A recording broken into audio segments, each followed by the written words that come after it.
వరంగల్, ఖమ్మం, నల్గొండ పట్టభద్రుల ఎమ్మెల్సీ ఉప ఎన్నిక ఓట్ల లెక్కింపు కొనసాగుతోంది. స్ట్రాంగ్ రూమ్ల నుంచి బ్యాలెట్ బాక్సులను తీసుకొచ్చి 4 హాళ్లలో ఏర్పాటు చేసిన 96 టేబుళ్లపై ఉంచి 25 బ్యాలెట్ పేపర్లను ఒక బండిల్గా కట్టే ప్రక్రియను మొదట ప్రారంభించారు. ఆ బండిళ్లు కట్టే ప్రక్రియ సాయంత్రం 4 గంటల వరకు కొనసాగింది. 5 గంటలకు మొదటి ప్రాధాన్యత ఓట్ల లెక్కింపు ప్రారంభమైంది.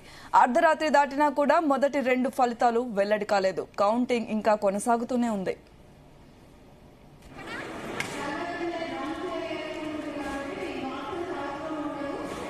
ఫస్ట్, సెకండ్, థర్డ్ ప్రియారిటీ ఆధారంగా ఓట్లు లెక్కిస్తున్నారు. ఫస్ట్ ప్రియారిటీ ఓట్లలో తీన్మార్ మల్లన్న లీడ్ లో కొనసాగుతున్నారు. తొలి రౌండ్ లో కాంగ్రెస్ అభ్యర్థి తీన్మార్ మల్లన్న 7,670 ఓట్ల ఆధిక్యంలో ఉన్నారు. ఫస్ట్ ప్రియారిటీలో 50% ఓట్లు వచ్చిన అభ్యర్థిని విజేతగా ప్రకటిస్తారు. లేని పక్షంలో సెకండ్ ప్రియారిటీ ఓట్లను లెక్కిస్తారు. నల్గొండలోని Duppalli state warehousing corporation గోదాంలో 4 కౌంటింగ్ హాల్స్ లో ఓట్లను లెక్కించనున్నారు.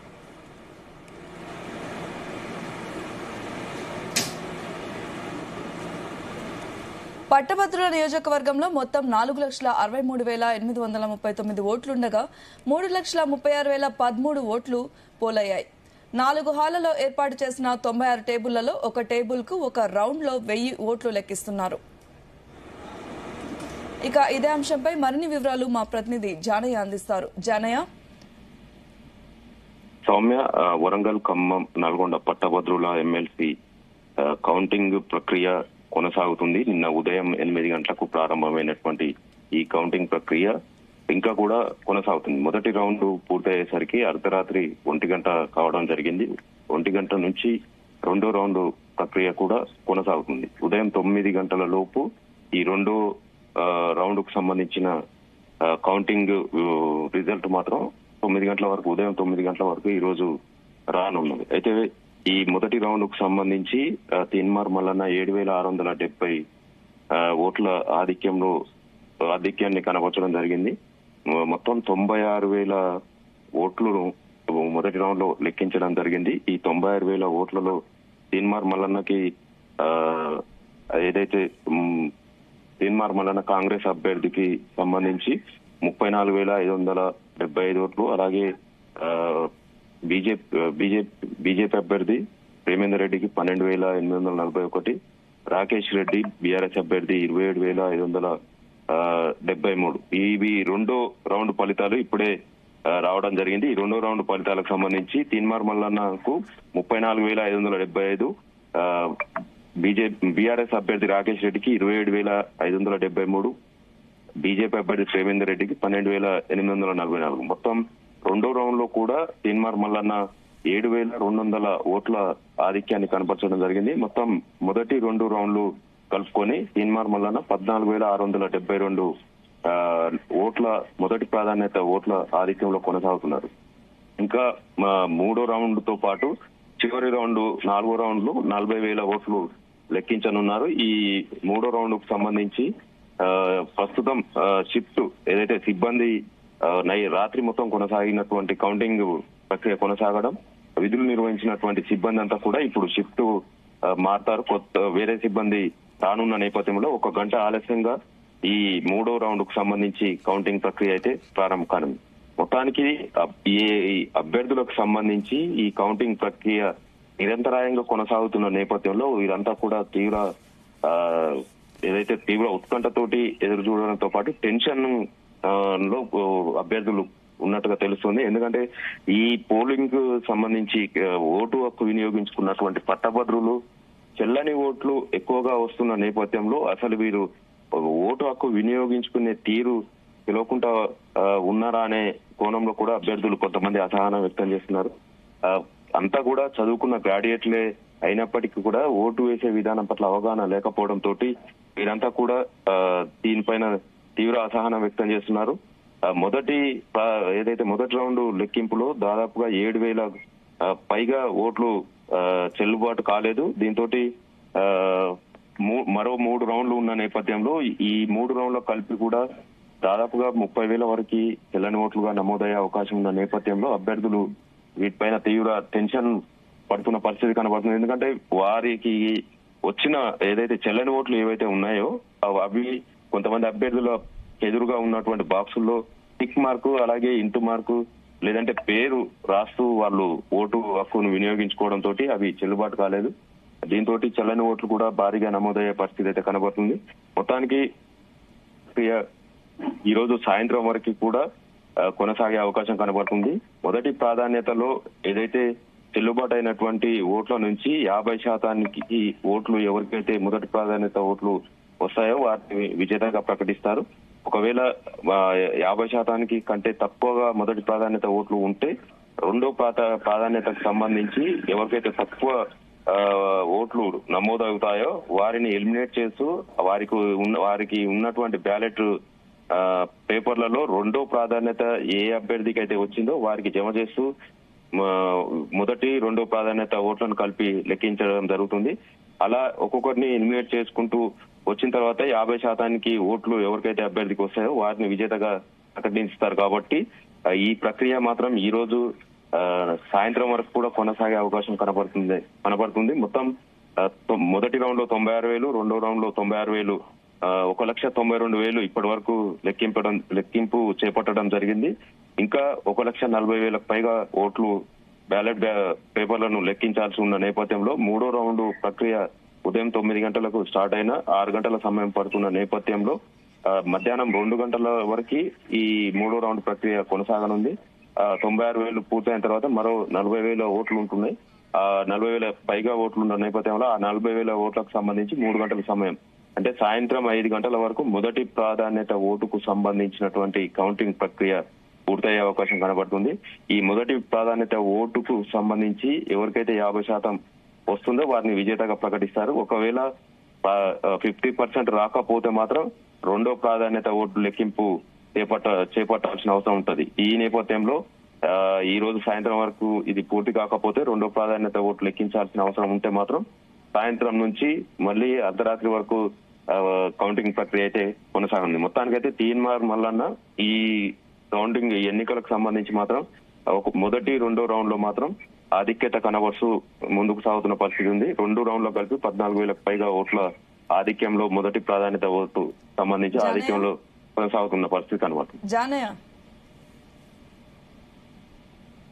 జానయ్య అయితే 8,000 చెల్లని ఓట్లు నమోదయ్యాయి. దీనికి గల కారణాలేంటి?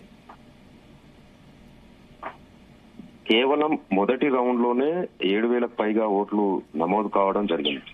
మరి రెండో రౌండ్ కు సంబంధించి కూడా అధికారికంగా ఇంకా రావాల్సింది ఏ అభ్యర్థికి ఎన్ని ఓట్లు చెల్లుబాటు కానివన్నీ అనేది కూడా రావాల్సింది. ఈ నేపథ్యంలో ఏదైతే ఈ చెల్లుబాటు కాని ఓట్లకు సంబంధించి ఇదే ఎమ్మెల్సీ ఎన్నికలకు సంబంధించి 3 సంవత్సరాల క్రితం జరిగినటువంటి ఈ ఎమ్మెల్సీ ఎన్నికలకు సంబంధించి అప్పుడు కూడా దాదాపుగా 22,000 ఓట్లు చెల్లుబాటు కాలేదు, చెల్లని ఓట్లుగా నమోదు కావడం జరిగింది. ఇప్పుడు కూడా వాళ్ళు ఓటు హక్కు వినియోగించుకునే విషయంలో అధికారులు అవగాహన కల్పించారు. ఇటు అభ్యర్థులు కూడా సమావేశాలు నిర్వహించినప్పుడు కూడా ఓటు హక్కు వినియోగించుకునే విధానం పట్ల కూడా వాళ్ళు చెప్పడం జరిగింది. అయినా కూడా వాళ్ళు ఓటు హక్కు వినియోగించుకునే విధానంలో గ్రాడ్యుయేట్స్ అయి ఉండి కూడా ఇలాంటి తప్పిదం చేస్తున్నారంటే వాళ్ళు కావాలని చేస్తున్నారా లేదంటే తెలియక చేస్తున్నారా అనేది మాత్రం కొంత వాళ్ళపైన అనుమానం వ్యక్తం అవుతున్న పరిస్థితి కనబడుతుంది.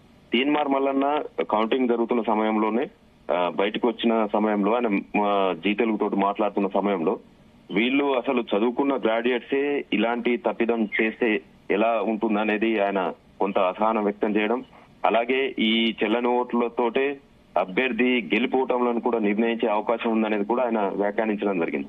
దీన్ని బట్టి అసలు అభ్యర్థులు కావాలని చేస్తున్నారు, ఏదైతే ఓటర్లు కావాలని చేస్తున్నారా లేదంటే తెలియక చేస్తున్నారా అనేది కూడా కొంత వారిపైన అసహనం వ్యక్తం చేస్తున్నారు. అయితే పోలింగ్ జరుగుతున్న రోజు కూడా పోలింగ్ స్టేషన్ల ముందు పెద్ద బ్యానర్లు ఏర్పాటు చేస్తూ ఫ్లెక్సీలు ఏర్పాటు చేస్తూ ఇలా వినియోగించుకుంటే చెల్లుబాటు కాదు, వినియోగించుకోవాల్సింది ఇలా అని చెప్పి ఒక మ్యాప్ ఒక ఫ్లెక్సీలను ఏర్పాటు చేసి వినియోగించుకునే విధానానికి సంబంధించి కూడా అవగాహన కల్పించిన పరిస్థితి ఉంది. అయినా కూడా టిక్ మార్క్ పెట్టడం, ఇంటూ మార్క్ పెట్టడం, పేరు రాయడం ఇలాంటివి చేయడం తోటి ఇవన్నీ చెల్లుబాటు కాలేదు. దీంతో పాటు కొంతమంది అయితే అందరికీ దాదాపుగా 10 మంది అభ్యర్థులకు కూడా ఒకటి నెంబర్ వేసుకుంటూ వెళ్లారు.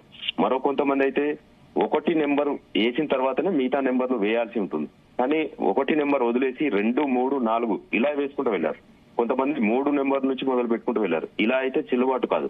మొదటి ప్రాధాన్యత ఎవరికైతే వేస్తారో తర్వాత నెంబర్లు వేయాల్సి ఉంటున్నదని చెప్పి పూర్తిగా వారికి అవగాహన ఉన్నప్పటికీ కూడా ఇలాంటి తప్పిదంతో ఇప్పుడు కూడా చెల్లని ఓట్లు ఎక్కువగా నమోదవుతున్న పరిస్థితి అయితే కనబడుతుంది. దీంతో ఈ చెల్లని ఓట్ల పరిస్థితుల్లో అభ్యర్థులకు కూడా టెన్షన్ వాతావరణం. ఎందుకంటే వారికి ఎదురుగానే ఏదైతే అభ్యర్థులు ఎవరైతే ఉన్నారో, ఇప్పుడు తీన్మార్ మల్లన్న ఉన్నారు, ఆయనకు సంబంధించి జై మల్లన్న అంటూ బ్యాలెట్ పేపర్ లో రాయడం, అలా రాయడం వల్ల ఆ ఓటు చెల్లుబాటు కాలేదు. అదే ఆయనకు 1వ నెంబర్ వేసి ఉంటే ఆయనకు ఆ లెక్కింపులోకి వచ్చేది. ఇలాంటి తప్పిదాలతోటి అభ్యర్థుల గెలుపోవటంలను కూడా నిర్ణయించే అవకాశం ఉంది. గ్రాడ్యుయేట్స్ అయి ఉండి కూడా ఓటు హక్కు వినియోగించుకునే విధానం తెలియక చేస్తున్నారా, తెలిసి చేస్తున్నారా అనేది మాత్రం అభ్యర్థులు కొంత అసంతృప్తి వ్యక్తం చేస్తున్న పరిస్థితి అవుతుంది. మొత్తానికైతే ఈ గ్రాడ్యుయేట్ ఎమ్మెల్సీ ఎన్నికలకు సంబంధించి కౌంటింగ్ ప్రక్రియ అయితే కొనసాగుతుంది. 2వ రౌండ్ కూడా పూర్తి కావడం జరిగింది. మరికొద్ది సేపట్లో 3వ రౌండ్ కూడా ప్రారంభమయ్యే అవకాశం అయితే కనబడుతుంది. సౌమ్య. ఓకే జానయ్య, అయితే అభిమానుల అత్యుత్సాహం మల్లన్న కొంప ముంచిందంటారా? ఏదైతే ఇదే ఎమ్మెల్సీ ఎన్నికలకు సంబంధించి మూడు సంవత్సరాల క్రితం జరిగినటువంటి ఎమ్మెల్సీ ఎన్నికల్లో తీన్మార్ మల్లన్న ఇండిపెండెంట్ అభ్యర్థిగా పోటీ చేయడం జరిగింది.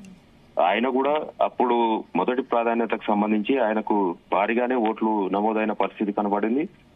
బీఆర్ఎస్ పార్టీ అభ్యర్థి పల్లా రాజేశ్వర రెడ్డికి ధీటుగా ఆయన పోటాపోటీగా నిలిచిన పరిస్థితి ఉంది. అప్పుడు కూడా ఎక్కువగా చెల్లని ఓట్లు తీన్మార్ మల్లన్నకు సంబంధించినవి అయి ఉండడం, ఆయన ఓడిపోవడం జరిగింది. అది కూడా కేవలం ఏదైతే పల్లా రాజేశ్వర రెడ్డికి సంబంధించి 100 ఓట్ల తేడాతోటి మాత్రమే ప్రాధాన్యతకు సంబంధించి ఏదైతే చెల్లుబాటు అయిన ఓట్లకు సంబంధించి మ్యాజిక్ ఫిగర్ 50% కు సంబంధించి పల్లా రాజేశ్వర రెడ్డికి 100 సంఖ్యలోనే ఆయనకు మెజార్టీ తక్కువ ఉన్న నేపథ్యంలో లాస్ట్ తీన్మార్ మల్లన్ననే ఎలిమినేట్ చేస్తూ ఆయనకు తీన్మార్ మల్లన్నకు సంబంధించినటువంటి బ్యాలెట్ పేపర్ల నుంచి 2వ ప్రాధాన్యత ఓట్లను తీసుకొని పల్లా రాజేశ్వర రెడ్డికి దాంట్లో 2వ ప్రాధాన్యత పల్లా రాజేశ్వర రెడ్డికి పడ్డాయి కలుపుకొని ఆయనను గెలుపొందిన అభ్యర్థిగా ప్రకటించారు. ఇప్పుడు కూడా తీన్మార్ మల్లన్నకు సంబంధించే ఎక్కువగా ఈ చెల్లని ఓట్లు తీన్మార్ మల్లన్నకు సంబంధించినవే ఉండడంతో ఈ చూడాలి 3-4 రౌండ్లు పూర్తయ్యేసరికి ఈ ఓట్ల పరిస్థితి, అంటే చెల్లని ఓట్లు ఎక్కువగా నమోదైతే తర్వాత 2వ ప్రాధాన్యతకు సంబంధించి ఓట్ల లెక్కింపు జరిగే సమయంలో తీన్మార్ మల్లన్నకు 2వ ప్రాధాన్యత వేశారా లేదా, ఆయనకు వస్తుందా 50% ఓట్లు వస్తాయా రావా అనేది కూడా చూడాలి. ఎందుకంటే ఇప్పుడు 2 రౌండ్లను పూర్తయిన దాన్ని బట్టి చూస్తే మొదటి ప్రాధాన్యత ఓటు తోటి అభ్యర్థులు ఎవరు గెలిచే అవకాశం అయితే కనబడటం లేదు. ఎందుకంటే చెల్లుబాటు అయ్యే ఓట్లు 3 లక్షల వరకు ఉంటుండొచ్చు అనేది ఒక అంచనా. దీంతో 1,50,000 ఒక ఓటు ఎవరికైతే వస్తుందో వారిని గెలుపొందే అవకాశం ఉన్నది. మొదటి ప్రాధాన్యతకు సంబంధించి వీరి అభ్యర్థుల విషయంలో ఎవరికి కూడా అంత ఓటింగ్ మొదటి ప్రాధాన్యత వచ్చే అవకాశం లేకపోవడంతో 2వ ప్రాధాన్యత ఓటునే వారు లెక్కించే అవకాశం ఉంది. గెలుపోవటములకు సంబంధించి కూడా అదే నిర్ణయించే అవకాశం ఉన్నది. ఈ నేపథ్యంలో ఈ చెల్లని ఓట్లు అనేది కూడా తీన్మార్ మల్లన్నకు దెబ్బగా చెప్పుకోవచ్చు. ఎందుకంటే మొదటి ప్రాధాన్యతలోనే గెలవాల్సిన అభ్యర్థులంతా కూడా ఈ చెల్లుబాటు గాని ఓట్లతోటి నష్టపోతున్నారు. కాబట్టి తీన్మార్ మల్లన్నకు మాత్రం ఇది కొంత ఎఫెక్ట్ పడుతుంది అనేది మాత్రం చెప్పొచ్చు. సమయం. Okay, thank you Janaiah.